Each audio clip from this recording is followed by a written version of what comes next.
top drawer steakhouses have special climate-controlled rooms dedicated to aging primals and subprimals that are then cut into steaks as needed.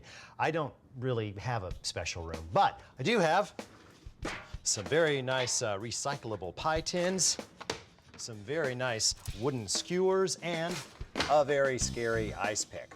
The cork is for protection, of course. Now, just punch 5 holes in one side of the tin and repeat on the other side. Then just run the skewers through. Be careful of splinters. There. Now just put down 1 paper towel, wrap 1 porterhouse steak, flip over like that, and you got your aging rig. Okay, stash this in the coldest part of your refrigerator, which most likely will be down in the bottom, which is good because that'll also keep it isolated from other foods. Cross-contamination, always a concern.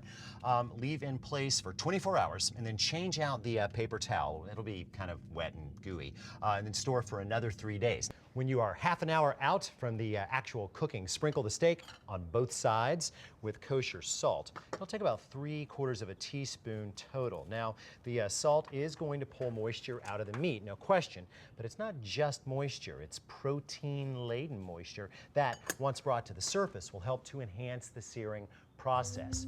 Now, as you can see, the coals have burned down a good amount. There are ashes all around. I can see all the way through the grate to the bottom of the chimney. This is a perfect fire. Okay, so take the chimney off, knock off as many ashes as you can, remove ashes from the grate itself, remember, hot. Place the seasoned steak dead center and replace the chimney right on top. Now set your timer for 90 seconds. Time's up and we flip. See that crusty exterior? That's what happens when high heat tangles with water-soluble proteins like the ones pulled out by the salt. Recover and time another 1.5 minutes. Not a second more or less, please. Time's up. Okay, we're 3 minutes into the cooking and our steak has had all of the close-up searing heat it can take. Any more and the mahogany brown crust will turn to black. By the same token, the inner meat, not yet at the sweet spot, say between 120 and 125, medium rare. So, lift the chimney, remove the grate, and place on top of the chimney, and cover with your bowl. Okay, this creates kind of a mini oven, which, despite convective heat, will not create nearly the BTUs that the steak faced below. Set your clock for 1 minute.